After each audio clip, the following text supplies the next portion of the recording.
Alrighty, everyone. Thanks for watching DSP versus the Internet. This is episode 60. We've only gotten through 2 videos. They were actually, the first one was quite lengthy, and the second one I had a bunch to say. Let's roll on into more Ultra Member submissions for the week. Here we go. Hey, Jensven Squad, how's it hanging? Have you ever wondered how the Turians first looked like? Well, look no further. These are some of the early sketches of our lovely raptor people. Some of these look pretty goofy to straight up creepy. I'm glad BioWare settled with the appearance we got, because nice good Mass god, Effect music. some of these are just horrifying. So today we're going to explore some unused concepts and ideas that were cut during the production of the Mass Effect trilogy. But before we go on with the rest of the video, remember to lightly tap the like button. It helps more than you think it does. Oh, and click the bell button after subscribing so you know whenever I release a new video. Okay then, with that out of the way, let's go. Hey, remember how Shepard was rebuilt in Mass Effect 2 after the Normandy was destroyed by the Collectors? Yes. I remember that. There it is. Now I really remember it. I just saw it.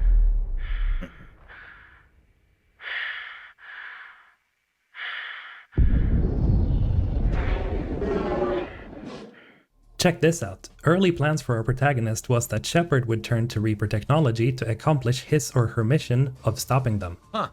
These concepts show how Shepard is getting steadily transformed by the Reapers. And this second concept art shows Ashley confronting Shepard at what might have been the end of the trilogy, or even earlier. All this should remind you of someone. Yes, the Elusive Man. I can't. I underestimated you, Shepard. What if... I warned you. Control is the means to survival. Control of the Reapers, and of you, if necessary. It looks like there was always going to be this idea of a main character getting corrupted by the Reapers. This is pretty cool too, as it could have given some credence to the indoctrination theory, where it's theorized that Shepard got more and more indoctrinated as time went on. Speaking of the Elusive Man, I don't know, like if Shepard became a Reaper or, you know, a hybrid like Saren in the first game, by the end, it wouldn't have made sense. How is he still fighting against the Reapers if he is a Reaper, right? Like, he would have lost... The whole idea is that as you become more and more of this tech hybrid, that you lose your control. You become just a tool, right? That's what happened to Saren. Like, he lost control by the end of the first game, even though you can reason with him and have him have independent thought. Even if he commits suicide because you tell him that basically what he's doing is wrong and he agrees, he still becomes the boss anyway. You know what I mean? Like, so how would that have worked if that was Shepard? I feel like that would have, like, the end of the game wouldn't have made sense. The end of the trilogy. some early concepts of Tim himself getting completely turned by Reaper tech. Ugh, put that thing away, man. And since we're talking about corruption, take a look at this thing. This was supposedly an earlier concept for a race called the Human. The Human was described as being the most unrelatable alien race in Mass Effect, but they still tried their hardest in blending in. They did this by trying to copy the appearance of other races, but their real appearance was that of a fleshy mass that wriggled below the surface. Ew. It is pretty apparent that the Human were inspired by the Thing, which is also a fleshy alien mass that copies the appearance of others. They also remind me of the Flood from Halo. I am a monument to all your sins. And the Necromorphs from Dead Space. Fleshy monsters just disturbs the hell out of me, so I'm pretty glad these things didn't pop up. While we're on the subject of horrifying monsters, check this out. This very much looks like the early concepts for the Reaperized Elcor had we ever faced them in game. There were of course different versions of them, and this one in particular was actually made as a fan creation in the Spectre expansion mod, where you can fight it while it tries to defend itself with its gigantic shield. Small though, that's not the size of an Elcor. Elcors are large, that thing is kind of tiny. Okay, so as much as I love the portrayal of the Shadow Broker, I'm a bit disappointed that we didn't get this version. This is supposedly also true for Matt Rhodes, as he saw the Shadow Broker being sort of a Ares in space. Ares, as some of you know, is the Greek god of war, and I can't even imagine how badass it would be fighting this thing. It really does look like an alien version of Ares, one who controls all conflict in the galaxy, and his power is also represented in his physical form. Sure, we still got that with the Yogg, but he felt more like a wild beast if anything. I still like the fight. I think the fight was fun. It was a little weird that that's with the Shadow Broker. But I still enjoyed it. It was a good fight.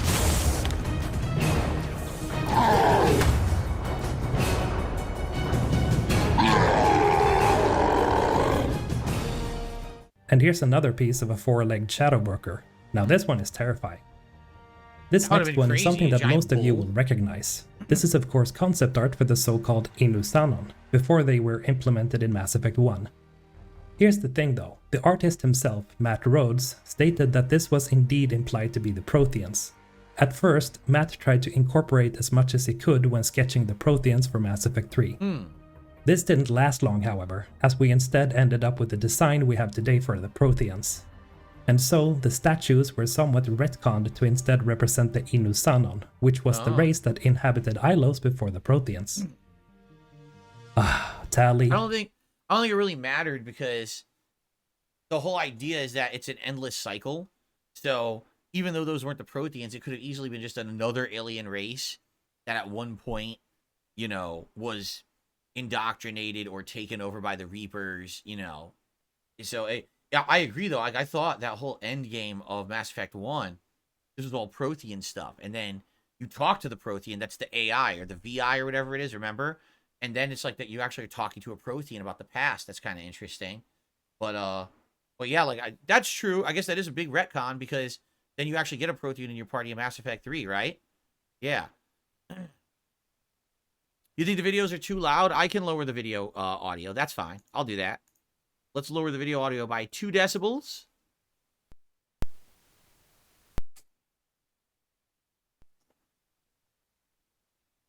Let's make sure that's stuck. Yeah, so the video audio should be 2 decibels lower, and hopefully my mic will stand out a little bit more.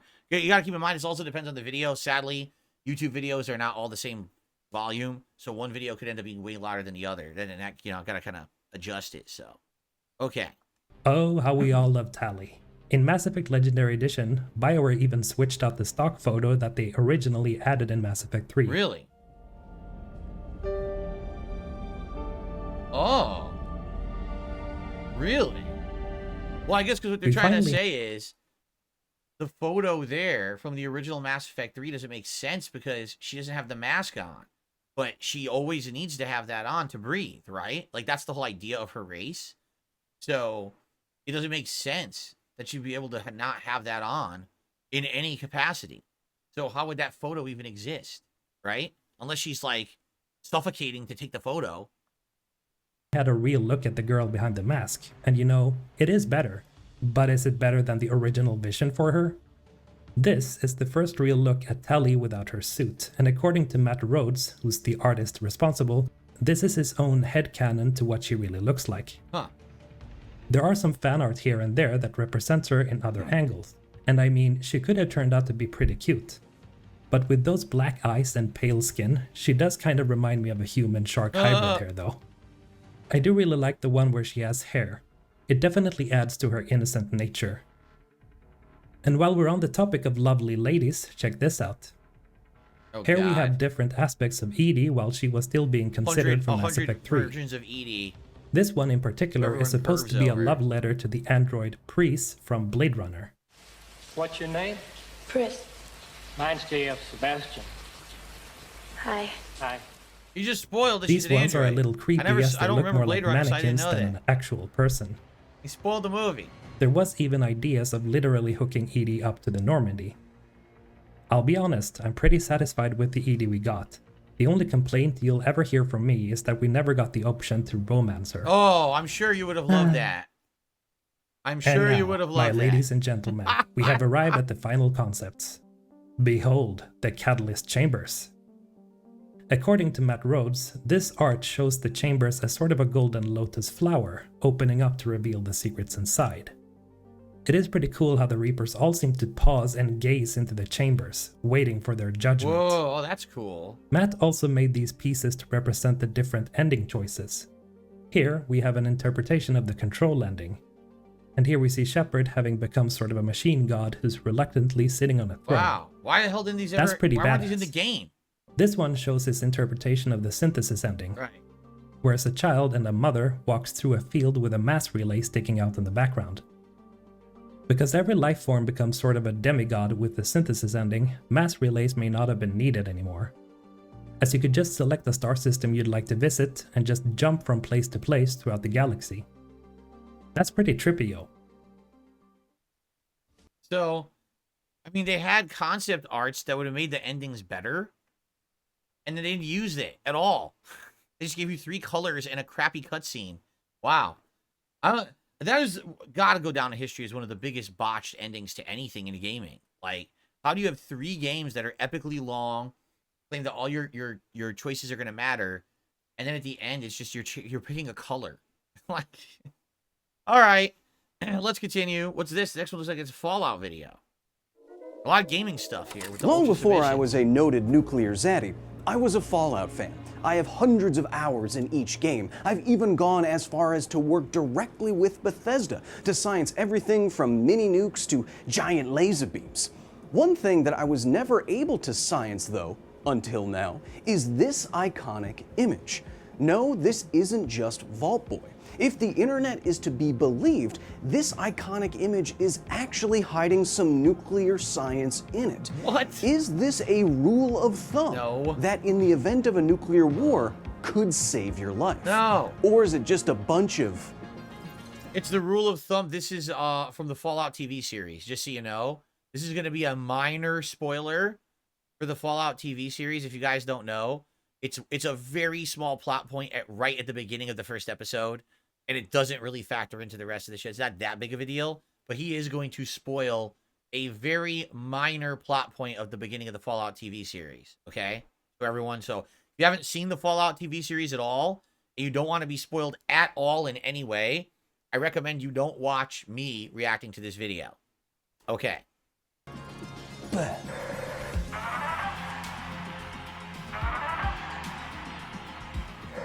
If the ghouls of the internet are to be believed, this iconic Vault Boy pose is much more than just a thumbs up. It's supposed to be a quick way to determine whether or not you are too close to a nuclear blast. You look at the mushroom cloud in the distance, you hold up your thumb, and if the mushroom cloud is bigger in your visual field than your outstretched thumb, you are too close. Now, too close is hard to define without a working knowledge of nuclear weapons, so let's start there. What about nuclear weapons is so dangerous? Everything. They are clear existential threats to civilization. Yeah, no, I know that, Arya, but like, specifically though. Oh, beep boop. From decades of testing, we know that the energy distribution during a nuclear blast is more complicated than just uranium going boom boom. Yes. So there's the blast energy, which would be the physical force that's going to knock things over. Thermal energy, which is heat that will burn and melt things. And then nuclear radiation, which is the after effect of having the isotope in the bomb, having that reaction, and that's going to kill you over time. So it's like a triple whammy. If you don't get killed by the initial force just crushing you or knocking you into something that kills you, you could burn because you're too close. And if you don't burn to death, you could still die from the radiation after the fact. So, goddamn. Most of the energy goes into blast like it does for conventional chemical explosives, but there are also significant and potentially lethal thermal and radiative effects. So, what too close to a nuclear bomb means, we'll have to take into account being far enough away from each energy mode. We're going to evaluate each energy mode and not just potential nuclear fallout like the meme focuses on, because fallout depends on much more complicated factors like wind speed and direction and height of burst, factors that you won't know just looking at a mushroom cloud. And in the event of a nuclear war, blasts that create fallout are not actually optimal for destroying cities. So if there's no crater, wider range of pressure bands and nuclear and thermal radiation, wider range of lesser degrees of damage, no significant local fallout. If there's a surface burst that creates a crater, greater pressure near ground zero, greater damage close to ground zero, range of thermal and nuclear radiation limited by buildings and hills, local fallout downwind of explosion. So what they're explaining is, if you want to have direct devastation, you want to have the bomb hit the ground and create a blast crater, but it won't have as wide of a range of the other effects. If you want a maximum effect in range, but you're not going to have as much direct damage, you want to do the air burst. So I guess it is, are you in for direct damage to a target and utter decimation of that local area, or are you actually trying to, like, over time destroy a populace? That's pretty disturbing to think about, right? I wonder how many people have even had that thought. Jesus. So we're going to ignore this aspect for now. So, what is too close? Too close to radiation will risk acute radiation poisoning and death. Too close to thermal will risk blindness, burns of all degrees, and in the limit, vaporization. I didn't even think about Too close to blast will risk blunt force trauma and soft tissue ruptures. Now here's a question that I think is fair for this Fallout Physics 101 class that we're apparently having. Sit down in the back. Which aspect of a nuclear blast will travel the furthest and will therefore define the utility of this rule of thumb?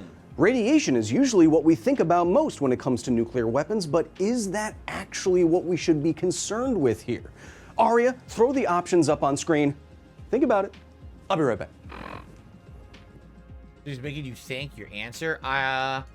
Blast is probably the least. Blast, well, maybe not. Blast might be what pushes the other two. Man, I don't know. I just don't know enough about science to answer this question. I'm going to guess thermal is probably the least. Like, thermal has to be, you have to be closer to the blast to have thermal. I would say probably blast is maybe second. Radiation might be the most, but the thing is, radiation varies after on certain factors, like they were already saying, like wind. If there's a lot of wind, it's going to push the radiation further out. If it's a calm day with no weather, then the radiation may stay more localized and it won't be an issue, right? So I am going to go with A, and I'm probably completely wrong. I'm going to go with A. After a nuclear blast, how far the energy goes will be determined both by the size of the weapon and the environment that weapon is in. Now, while radiation may be what most people think about when it comes to the aftermath of a nuclear explosion, radiation actually has the shortest range of the energies involved. That's because high-energy particles and gamma rays are scattered and reflected by atoms in the air, and therefore don't travel as far. They can even be deflected back towards ground zero. And just a side note, ionizing X-rays at the instant of detonation are what produce the tremendous but relatively small fireball that we're not considering here. The blast wave and associated damage travels the next furthest. This is both because it has the most energy behind it and because human structures, biological and artificial, are extremely sensitive to any pressures over atmospheric or overpressures. Finally, it's thermal radiation that travels the furthest after a nuclear detonation, although they're very as the close. photons of really light don't interact with air in the same way that high-energy particles do. The atmosphere is mostly transparent to visible, infrared, and ultraviolet light. That's why you can see things outside. So, look, there's actually 4 factors: fireball, radiation, light damage blast, and thermal. Fireball is the maximum size of the nuclear fireball, which is very small. Radiation is second most, which is the radiation radius. Then the light blast, which is the blast damage he was talking about. It's 1 psi pressure. So it says the glass windows will break and things like that. And then thermal radiation, the distance at which anyone beyond would definitely suffer no damage from thermal radiation. So ultimately, if you're lifting your thumb up at a mushroom cloud, and if you want it to be outside of the range of everything, thermal and blast. So, okay. Did you get the order correctly? Good for some of you. But keep in mind that this order would have been different in a different environment. We've tested nuclear weapons in space, and in space, there's no air, so there's actually no blast wave. Ultimately, we will use the distance at which thermal radiation is no longer dangerous to evaluate this fallout rule of thumb. Okay. Now, I could have Raya calculate all of those distances for different yield weapons, but she's having her liquid helium tanks refilled. Teehee, it's so cold. So instead, we're going to use this fantastic website that you've probably seen before, Nuke Map, by Alex Wellerstein, a nuclear historian. It has coded within it all of the complicated calculations that will allow us to simulate a real nuclear blast of various sizes and dimensions anywhere in the world, with all the attendant details. I'm going to select 3 differently sized weapons to compare. Let's start with yields from the only offensively detonated nuclear weapons, Fat Man and Little Boy. Then I'm going to make sure to display all the data that we're interested in. I want to try to fast forward because I want to see the determination at the end, and this video is taking a very long time. Okay, he's going to put his thumb up. This is what I want to see. Hiroshima-sized nuclear weapon detonated behind me, it would produce a mushroom cloud yay big. From a simple equation that you can do at home, we can see that this would be a visual angle of 70 degrees. And so this fallout myth doesn't hold much irradiated water. You can in fact be much closer to a mushroom cloud than this rule of thumb says. Even if the bomb was much larger, produced a mushroom cloud that stretched 1/3 of the way to space, it would still be bigger than your thumb at a safe distance. And furthermore, this advice isn't just wrong, it's useless. If you're trying to avoid thermal radiation from a nuclear blast, it travels at the speed of light. You would have literally no time to check something and then run for cover. And if you are avoiding a blast wave, you have just seconds to try to take cover, rather than hold out your thumb and check a nuclear bomb like a dingus. Look, this rule of thumb is fun. It fits with the dark humor of the Fallout series, but ultimately, it's a bit like Preston Garvey. Don't need it, don't want it. Well, there you go. So basically, this is in the very opening scenes of the Fallout series, is when a bomb goes off and someone does this, and I think that's what this is about. Well, now we know it doesn't hold water. Supposedly, it doesn't hold water at all. All right, let's do one more video before we split the part here. So, how much do you actually know about Hari Raya? Nothing. 0. We're about to find out, I guess. It's quick, though. Only 2 Hari minutes. Raya Aidilfitri, also known as Hari Raya Puasa, is a religious holiday celebrated by Muslims across the globe that marks the end of the Islamic holy month of fasting, Ramadan. Oh, see, I knew Ramadan. I didn't know that this is the name of the celebration they have at the end of Ramadan. Okay. Directly translated, Hari Raya means celebration day, and it symbolizes an individual's success in terms of discipline and willpower practiced during the month of Ramadan. During Ramadan, Muslims abstain from food, drinks, smoking, and sexual relations from Imsak till Maghrib, whilst keeping their minds pure of negativity and ill intentions. Right. We just learned about that a week or 2 ago, that not only is it fasting, but it's self-restraint basically in anything negative or considered almost pleasurable. Like, you're just supposed to do like work for that time, and then when it's done, then you can do all those other things. Symbol of refinement and rebirth.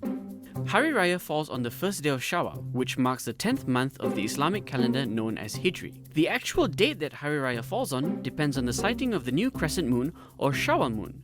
This is also known in Malay as Anak Bulan. If the crescent is sighted, usually by religious officials at various hilltops throughout the country, the following day is then declared the first day of Aidilfitri. On the night before Hari Raya... What if you can't see because it's cloudy? I guess that's why they say across the country. I guess they actually have their religious officials in constant contact so they can look at the moon. I mean, honestly, that's a kind of weird criteria for knowing when to celebrate a holiday. It's based on your view of the moon. You'll hear the sounds of many muazzin, the official in charge of calling Muslims to prayer from a minaret of a mosque, chanting the Takbir Raya. In most parts of Malaysia, it is common to see oil lamps known as pelita or panjut and decorative lights lit up and placed around and outside of homes. The first day of Hari Raya is ushered in by the Muslim community by congregating at mosques for special morning prayers known as Sembahyang Raya. Everyone's usually dressed up in their best traditional outfits to mark the special and joyous occasion, with the men clad in their baju Melayu, while the women are dressed in their baju kurung. After that, it's time to visit relatives and friends. A common greeting while visiting others would be Salam Aidilfitri or Selamat Hari Raya, which basically means Happy Eid. It's kind of like saying, like, Merry Christmas or Happy Holidays. How it's two different ways to kind of say the same thing, right? That's what it seems like, two variations of the same thing. You would probably also hear the phrase Maaf Zahir dan Batin, which means forgive my physical and emotional wrongdoings. It is customary for folks to head back to their hometowns, or as we call it, balik kampung, to celebrate with their families. It is a time to forgive and forget, as younger family members seek forgiveness for wrongdoings by the act of salam, after which the hands of the elders are kissed as a sign of respect and love. Aside from friends and family, food takes on almost equal importance in the festivities, with dishes such as ketupat, beef or chicken rendang, lemang, and satay, with kuah kacang The only one I know is satay, which is, you know, like a skewered meat that you can have in a dipping sauce, and sometimes it's like a peanut sauce. That's the only one I know out of those 4 dishes. complement it all. So, to all Muslims, Selamat Hari Raya Aidilfitri. And if you didn't know, well, now you know lah. To me, that kind of sounds like a Christmas event almost, right? Like, so it's a day of forgiveness. Everyone's nice to each other. You go visit relatives. You say festive things to each other. You eat special meals. You know, kind of similar. I don't know. Kind of similar. Maybe more like an Easter, because there's no gifts exchange. Maybe it's more like Easter in the Christian religion. I don't know. Okay. Guys, that's part 2 of DSP versus the internet. I hope you're all enjoying the show. Thanks a lot for chilling with me and watching, and I'll see you in the next part.